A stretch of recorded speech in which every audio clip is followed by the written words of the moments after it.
regulación de la homeostasis, la materia es Anatomofisiología 2, y la idea es poder presentar esto de qué es la homeostasis, ¿sí? Me adelanto al final y después voy a volver. Para que haya homeostasis en nuestro organismo, debe existir un mecanismo fisiológico normal que voy a denominar regulación neuroendocrina. ¿Qué significa esto? Que va a estar mediado esta regulación por el sistema nervioso y el sistema endocrino. El sistema nervioso se va a expresar a partir de neuronas y sustancias llamadas neurotransmisores, y el sistema endocrino por glándulas, órganos denominados glándulas, productores de hormonas. Perdón. Espérenme. Bien. Es el mantenimiento del medio ambiente con sistemas de control y regulación biológica. Con sistemas de control y regulación biológica. Todo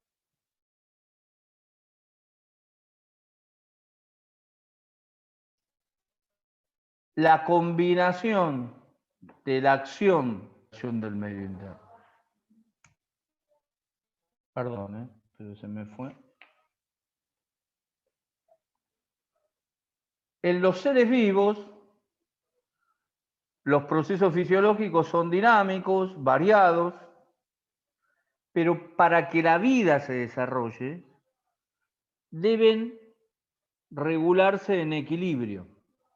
¿Y qué debo regular en mi organismo?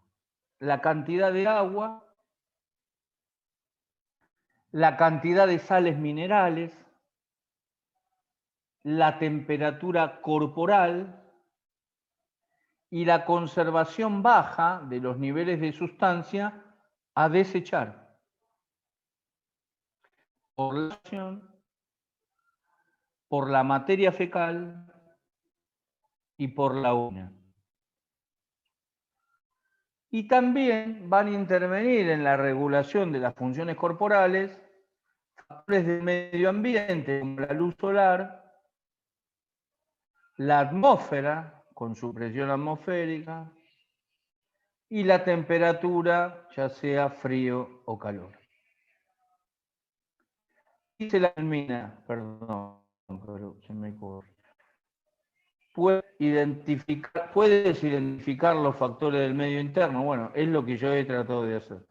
Para que vean que cuando uno habla de este medio interno, habla mucho más de el escenario interno y externo asociado a la regulación del sistema neuronal. ¿Cuándo empezó todo este escenario? Empezó a partir de la definición de medio interno que dio este señor llamado Claude Bernard, el padre de la fisiología. Profe, a mí no se me cambió la pantalla. No sé, ahí, ahora sí. Sí, perdón. Ahí está, perdón. Líquidos que rodean las células de nuestro organismo. Líquido intersticial, sangre y linfa. Eso dice Claude Bernard, describe el medio interno. Y va a venir Walter Cannon, ¿sí? Es el estado de constancia o equilibrio del medio interno frente a las variaciones del medio externo.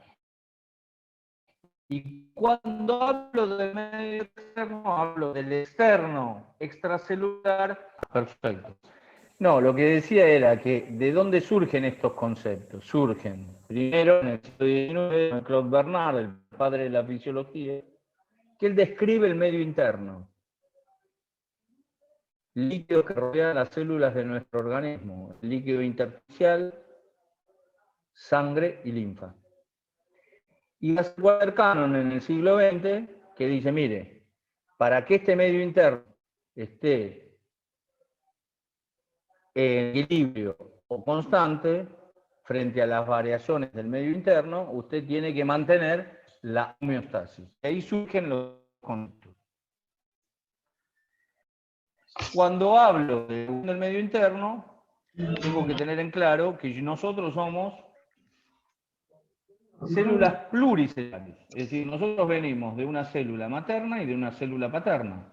Y mediante la división celular, si pueden apagar los micrófonos, va a ser mejor para todos. De la división celular y de la diferenciación celular, porque tengo células de la piel, células del riñón, células del estómago, células del sistema nervioso, células del tejido muscular, del tejido conectivo, ¿sí? Células pluricelulares. Capacidad para mantener un medio interno estable en un medio pluricelular es el líquido extracelular, el intercelular, el que me queda entre las células, y el intersticial. Acá lo que tengo que tener en claro es que somos a una determinada edad. A los 25 o 30 años, pesando 70 kilos, 1,60 m, 65 las mujeres, 1,70 m los hombres. El 40% del cuerpo humano es agua. ¿Y cómo se distribuye esa agua? 40% en el líquido intracelular, o sea, dentro de la célula, y 20% en el extracelular. Eso es el formato líquido en el interior de las células, y de este extracelular, el 5% es el líquido intravascular, plasma y linfa, que va a rodear a las células. ¿Sí? El medio interno.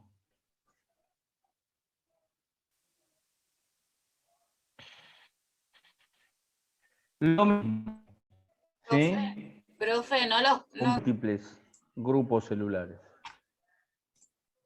Formado por múltiples grupos celulares.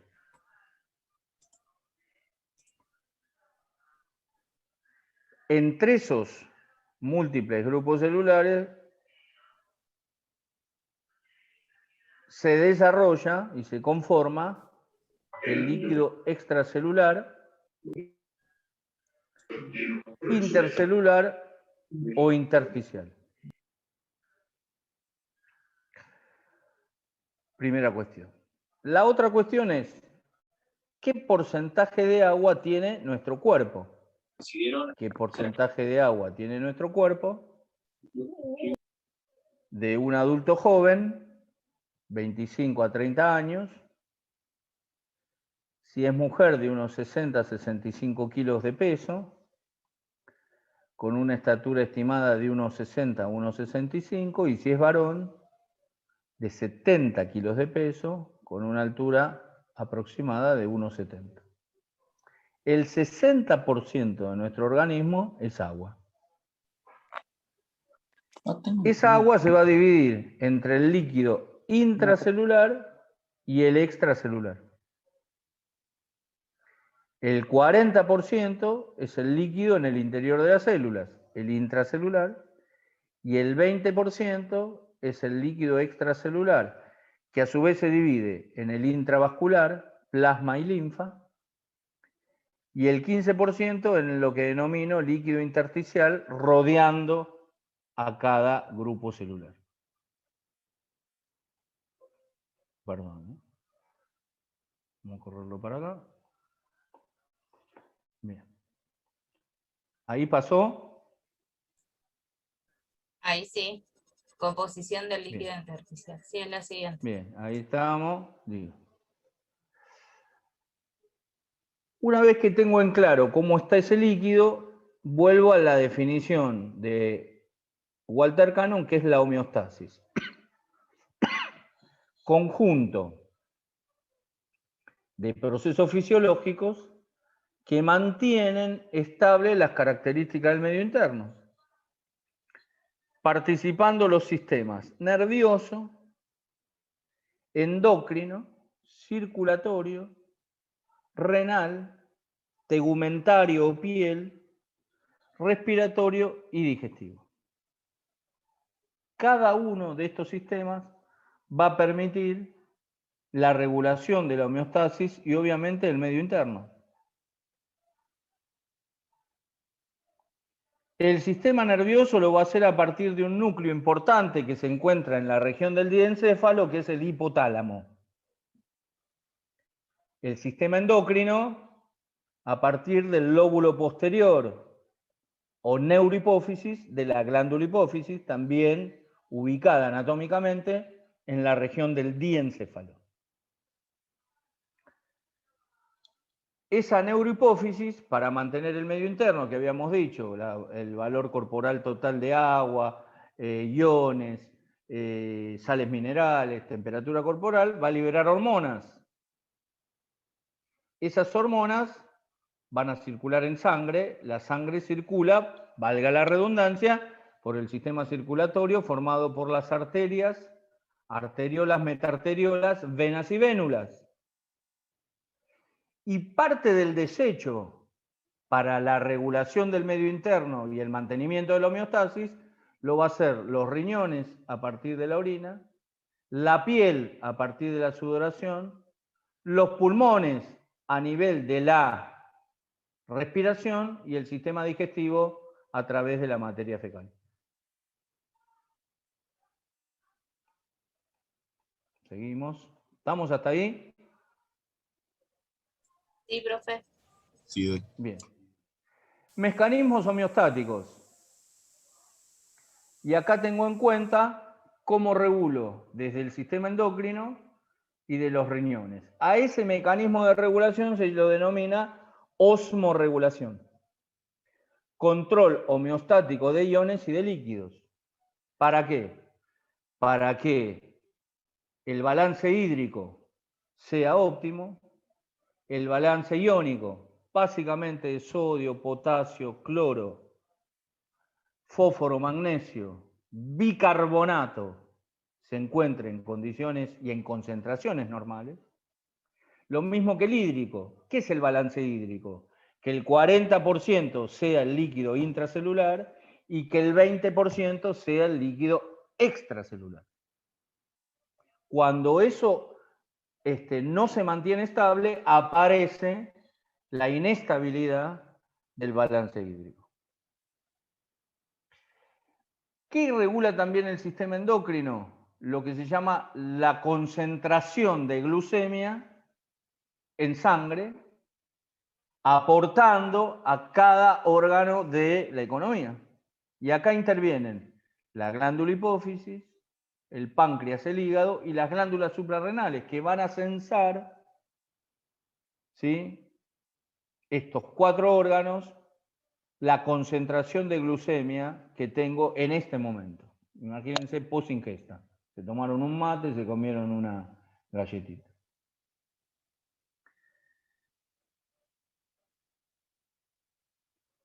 También va a intervenir, lo decía yo, la regulación respiratoria. ¿A partir de qué? De producir fisiológicamente y ordenadamente el intercambio gaseoso o hematosis, que es el intercambio gaseoso de oxígeno y dióxido de carbono en la unidad de la membrana respiratoria a la mínima expresión del tejido pulmonar, que son los alvéolos. ¿Sí? Esto me va a permitir mantener la respiración celular, es decir, que la célula reciba la cantidad de oxígeno y de dióxido de carbono que necesita, y me va a permitir mantener el pH sanguíneo neutro, entre 7,35 y 7,45. Cuando esto provoca un desbalance, por menos de 7,35 voy a entrar en acidosis, y por arriba de 7,45 voy a entrar en alcalosis. Ya lo van a ver cuando vean fisiología renal.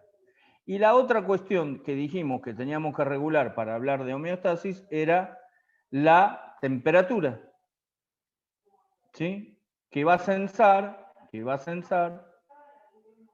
la temperatura normal. Si se tomaran en este momento el registro de temperatura con un termómetro digital, la mayoría de ustedes fluctuaría entre 36 y 36,9. Eso es una temperatura normal.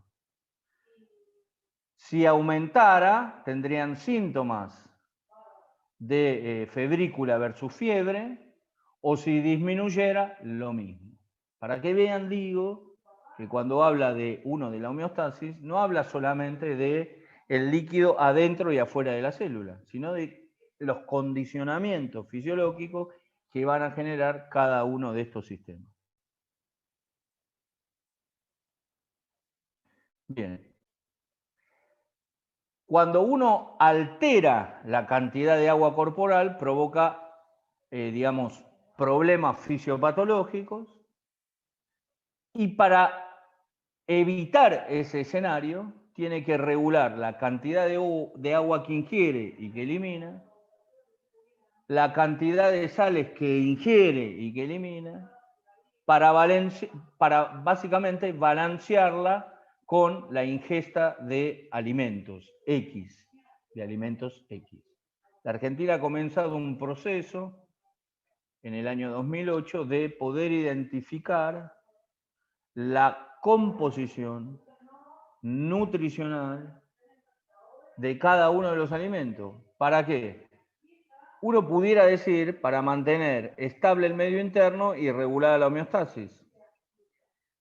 Y cuando lo empieza a desagregar, ¿para qué? Para que los señores mayores de 50 o señoras mayores de 50 años que sufren de presión arterial no tengan alta ingesta de sales, a predominio el sodio, cloruro de sodio, de la que necesitan. Y consuman alimentos que no provoquen este aumento de la concentración de sodio en sangre, o de potasio, o de cloro, o de bicarbonato.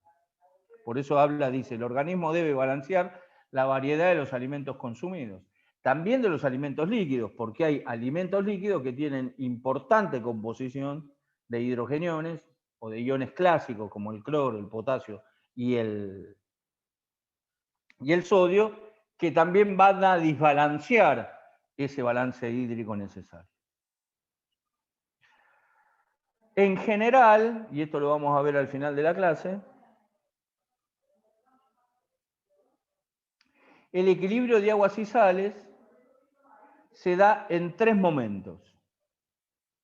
Se da en un medio isotónico,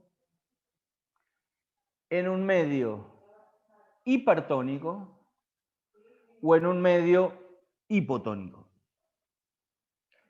Cuando tengo un medio isotónico es porque a un lado y al otro lado de esta línea roja, que es la membrana plasmática de la célula, no hubo movimiento neto de agua. Movimiento isotónico. Iso, sinónimo de igual. Cuando tengo movimiento neto de agua al extracelular, hablo de medio hipertónico. Y cuando hablo de movimiento neto hacia el intracelular, hablo de medio hipotónico. Perdón. ¿Qué es lo que mantiene, entre comillas, el medio isotónico de la sangre o del líquido intersticial? La actividad física, la calidad de alimentos consumidos, y la temperatura ambiental que afecta la pérdida de agua. ¿Qué significa? Usted debe regular en todo momento su balance hídrico, porque quizás esté en su casa en este momento y como han bajado las temperaturas, tenga algún tipo de calefacción que exceda la temperatura ambiente de 24 grados y lo haga eliminar más líquido a nivel de la piel de lo que usted necesita eliminar. ¿Sí? O al revés, resulta que usted está en un medio demasiado frío que afecta también esa temperatura por debajo de los 36 grados. La ingesta de líquido y la actividad física. Piense usted qué ejercicio realizó en las últimas 24 horas, 30 minutos, nada más. ¿Y qué alimentos consumió? en las últimas 24 horas, desde ayer a las 8 de la noche, 20:40 son en este momento, hasta ahora las 20:40. Y analice la composición nutricional de lo que ingirió. A predominio grasas, estoy seguro, después hidratos de carbono y allá lejos proteínas. Esas grasas munidas de seguros sales minerales con predominio de cloruro de sodio, con predominio de bicarbonato, con predominio de después cloruro de potasio, que hacen importante y sabroso algunos alimentos y que incluso los conservan. ¿Sí? Sigamos.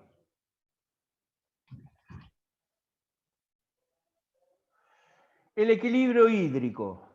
En un individuo hay equilibrio hídrico cuando la cantidad de agua ingerida por los alimentos y los líquidos es igual a la que se pierde, lo vimos, por la respiración, por la transpiración, por la orina y por las heces o materia fecal.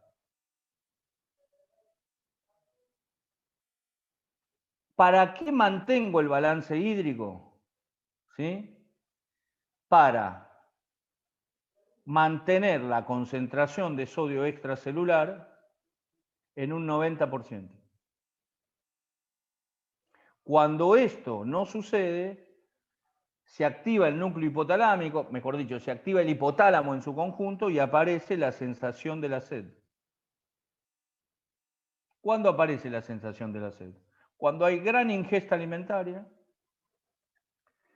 cuando hay efecto de deshidratación post-ingesta alcohólica importante, de más de 2 litros o litros y medio, cuando hay un ejercicio excesivo, entrenado o no entrenado, aparece la sensación de la sed, o porque usted ha empezado a cursar una enfermedad metabólica prevalente en la Argentina, que es la diabetes. Acá dice la filmina, ¿cómo ingresa agua usted a su organismo? Mediante bebida, 1200 mililitros. Mediante comida, 1000 mililitros. Y por oxidación de los principios inmediatos, 350 mililitros. Un total de 2550 mililitros. ¿Cómo pierde agua usted?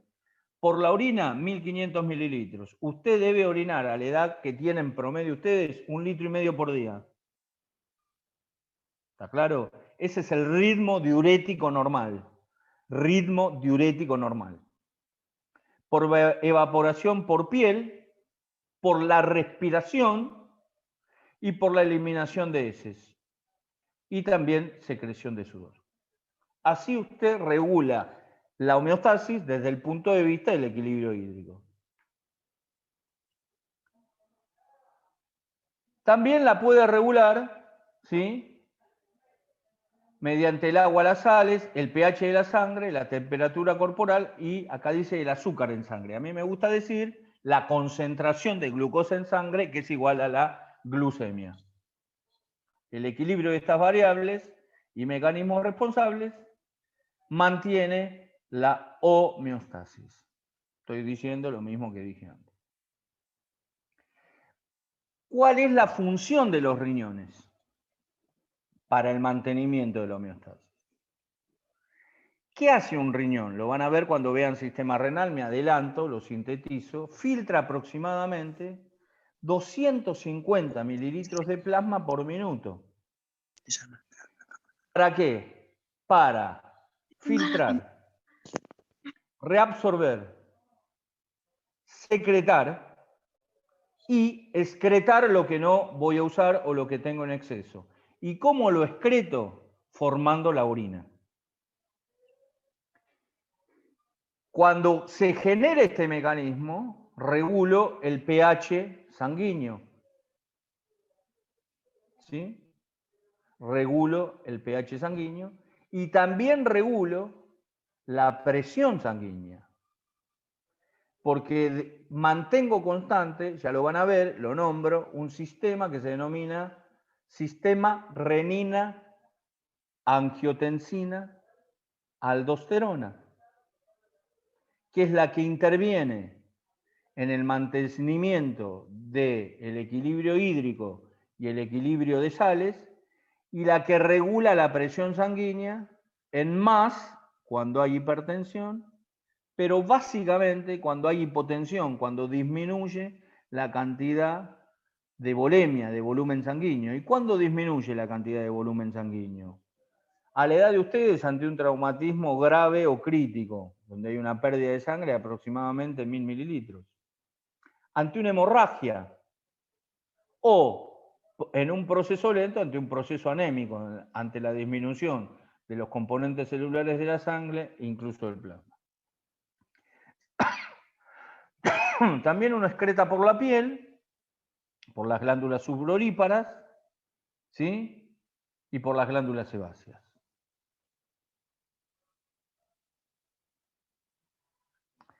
¿Qué necesito yo mantener constante para balancear el agua, el balance hídrico en el medio interno? ¿Qué ocurre, se pregunta el autor, al tomar gran cantidad de agua? Aumenta el volumen plasmático y el débito urinario, que es la orina producida por unidad de tiempo. Hay algunas sustancias que aumentan la diuresis. Imagínese que usted se tomó en las últimas 3 horas 2,5 litros de cerveza y seguramente su ritmo diurético va a ser mayor a aquel que se tomó 10 mates antes de empezar esta charla. ¿Y para qué necesito aumentar el volumen plasmático y el débito urinario? Para mantener constante el volumen del plasma y el equilibrio de sales en esa cantidad de orina que elimino y en la sangre propiamente dicha. La regulación de pérdida de agua, uno de los mecanismos vimos que era el riñón, el otro era la temperatura, pero digo, no es un tema menor, porque la gran cantidad de líquidos que usted va a perder va a ser a partir del débito urinario. Usted debe orinar por día entre 1500 a 1800 mililitros día. Ese es su ritmo diurético, ese es su ritmo urinario diario.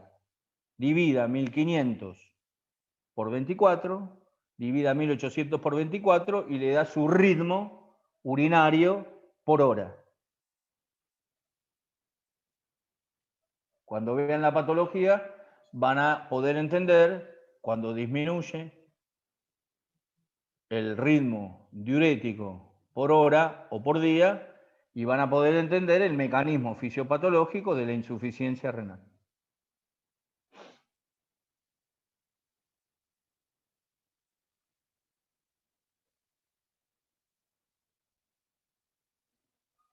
Bien, el sistema renal, lo nombro, digo por nombrarlo, riñones, uréteres, vejiga, uretra y meato urinario. Cada orificio, digamos, identificado en el hombre comparte con el sistema reproductor, en la mujer es un conducto único. ¿Sí? Anatomía básica.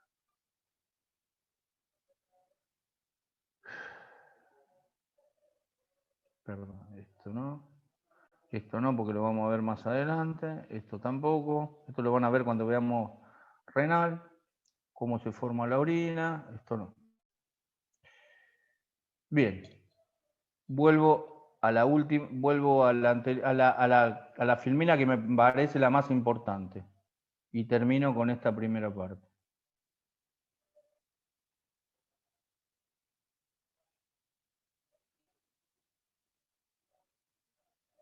Una es esta, la osmorregulación, la glucorregulación, la regulación respiratoria y la termorregulación. ¿Sí? Eso es la homeostasis. Y después esta, cómo el sistema nervioso, el sistema endocrino, el circulatorio y el excretor expresado en el sistema renal, en el sistema tegumentario, en el aparato respiratorio, en el sistema digestivo, intervienen en la regulación de la homeostasis y en el mantenimiento del medio interno. Para que esto suceda, dígame cuánto tengo, Evelyn. Tenemos, sí, son menos 10. Igual tenemos ahora 10 minutitos más, 20, y ya Bien. cortamos. Cuando se termine, cortamos, porque si no, no va a llegar a lo que tiene que Bien, ser. perfecto. Perfecto. Acá, esto, muy básico. Recordar. Transportes de sustancias a través de la membrana. ¿De la membrana cuál? ¿Se escucha? ¿Sí? Sí, profe. De la membrana plasmática de las células. Para que todo esto suceda, esto que yo digo así, entonces, lo tengo que transportar, la sustancia, los gases, a un lado y al otro lado de la membrana plasmática de las células, que después se diferencian, ¿no? Entonces hablamos del renal, del digestivo, del nervioso, del endocrino, del respiratorio. Bien, repaso rápido, ¿sí? El transporte de sustancia de la célula al exterior y viceversa ocurre a través de la membrana plasmática. Vías de transporte, la bicapa lipídica de esa membrana plasmática, las proteínas integrales de esa membrana plasmática y unas vesículas que también son proteínas que permiten el ingreso y el egreso. Moléculas implicadas, los fosfolípidos de la bicapa lipídica de la membrana plasmática y las proteínas tipo canales, toman la forma de canal, proteínas transportadoras o transportadores de ¿qué? De sustancias, y proteínas con forma de receptores para recepcionar hormonas y conformar el complejo hormona-receptor. Bien, ¿de qué depende que todo esto suceda? De la permeabilidad selectiva, gran propiedad descrita en el siglo XX de la membrana plasmática celular, y del gradiente electroquímico, o sea, de la composición molecular de esa sustancia y de su carga, sea positiva o negativa.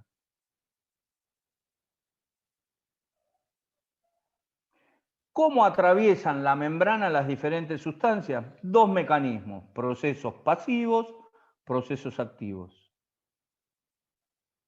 Y acá tiene usted la síntesis, transporte de molécula de bajo peso molecular, transporte activo, difusión simple, difusión facilitada.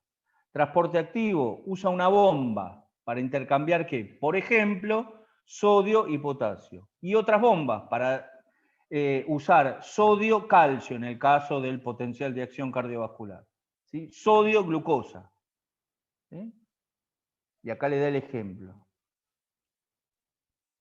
Los mecanismos de transporte pasivo, nombra dos más, simple, facilitada, ósmosis y ultrafiltración.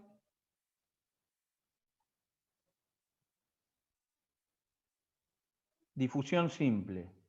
¿La membrana es permeable a los gases? Sí, usted intercambia nitrógeno, dióxido de carbono y oxígeno. ¿Es permeable al etanol? ¿Es semipermeable a moléculas de baja carga? Es impermeable, por ejemplo, a la glucosa y a la fructosa. Entonces ahí va a necesitar usted una proteína que forme una bomba para intercambiar glucosa con otra sustancia. Impermeable al potasio, la K, al magnesio, al calcio, al cloro, al bicarbonato, al fosfato. Entonces va a necesitar bombas que le permitan, mediante transporte activo, entrada y salida. Y moléculas polares con alta carga, aminoácidos, unidad estructural de las proteínas, adenosín trifosfato, glucosa, proteínas y ácidos nucleicos. Ahí le muestra, ¿ve? Si usted necesita una proteína transportadora, que abre el canal para que usted difunda en forma facilitada a un lado y al otro. ¿Sí? Pero digo, esto es lo básico para poder entender esta cuestión de, esto me faltaba. Transporte activo. Hay tres tipos de transporte activo, el primario, el secundario y en masa. El activo primario, las bombas transportadoras. El activo secundario, ¿sí? Voy a usar esas bombas transportadoras y voy a intervenir en algunos tipos de epitelio, como el epitelio intestinal, que a partir de su rugosidad me va a permitir un mayor intercambio y una mayor reabsorción.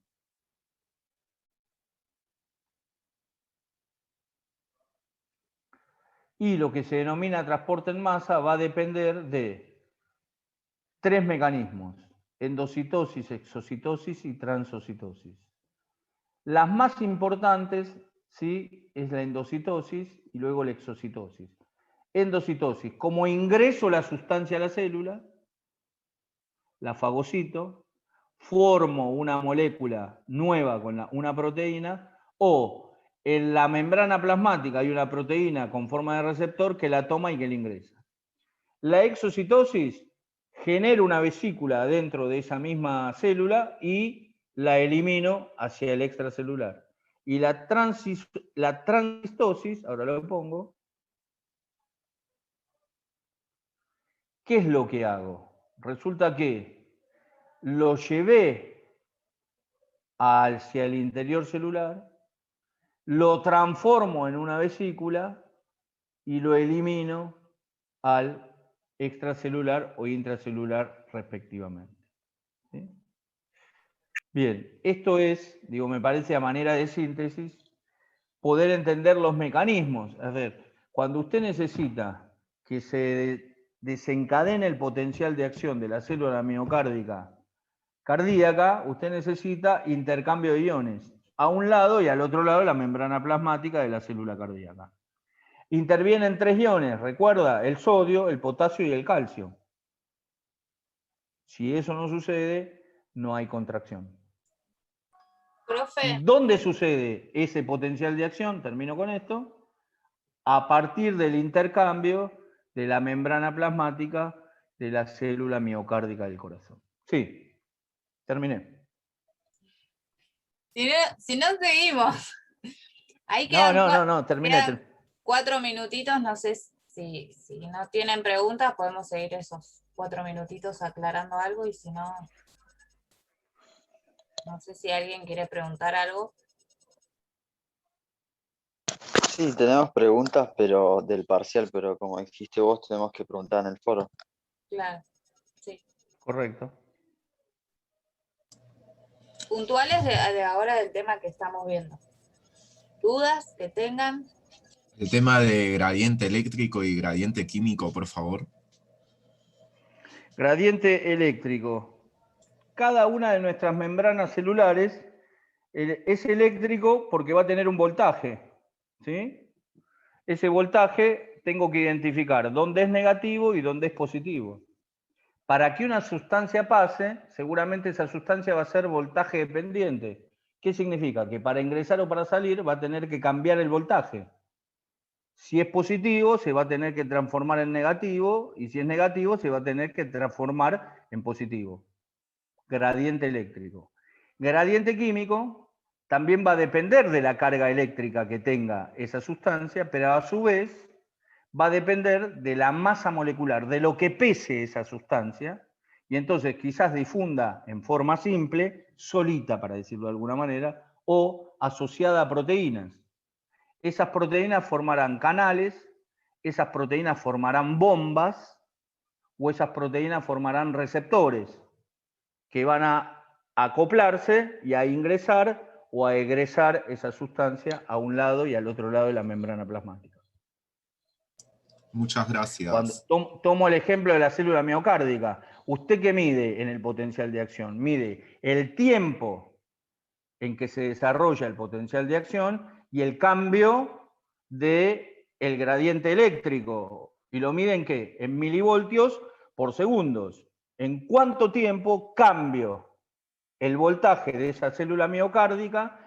Ingresan los 3 iones sodio, potasio y cloro para provocar ¿qué? La contracción. Si eso no sucede, no hay contracción. Lo mismo vamos a ver cuando veamos sistema muscular. Si no sucede en la interrelación de las proteínas contráctiles, por efecto del gradiente eléctrico y el gradiente químico de nuestras membranas plasmáticas de las células musculares, no hay contracción.